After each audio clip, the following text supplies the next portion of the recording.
Halo Hoppers, selamat datang kembali di channel Hops.id.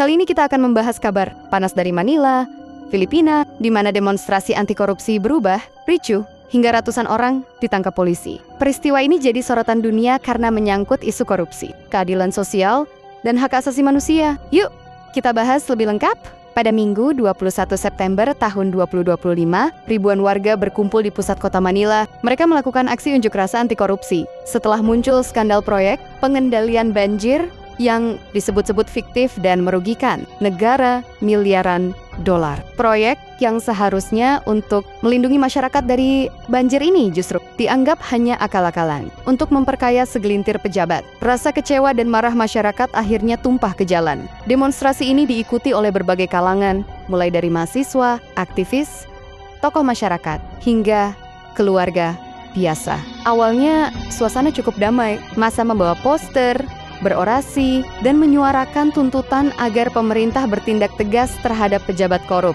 Namun, situasi berubah ketika sekelompok demonstran bertopeng mulai melakukan aksi provokatif.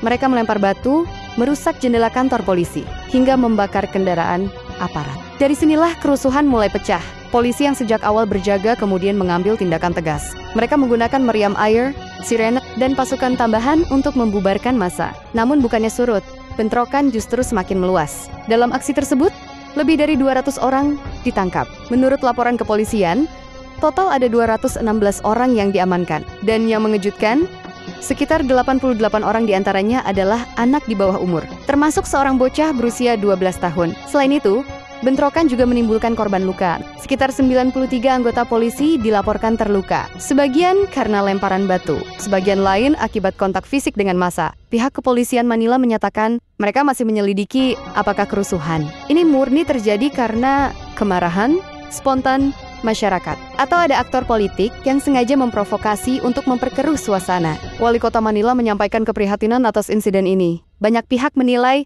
kerusuhan ini adalah cermin rapuhnya kepercayaan publik terhadap pemerintah Filipina. Korupsi yang berlarut-larut membuat masyarakat merasa tidak punya pilihan lain selain turun ke jalan. Di sisi lain, tindakan keras polisi memicu perdebatan baru. Sebagian orang mendukung langkah aparat untuk menjaga ketertiban, tapi tidak sedikit yang menganggap tindakan itu berlebihan, terutama ketika melibatkan anak-anak. Nah, bagaimana menurut kalian Hoppers? Apakah pemerintah Filipina harus lebih transparan? Atau perlu reformasi besar dalam sistem pemerintahan mereka? Silakan tulis pendapat kalian di kolom komentar. Jangan lupa like, share, dan subscribe untuk terus mendukung channel ini bersama Hops.id. Sampai jumpa di video berikutnya.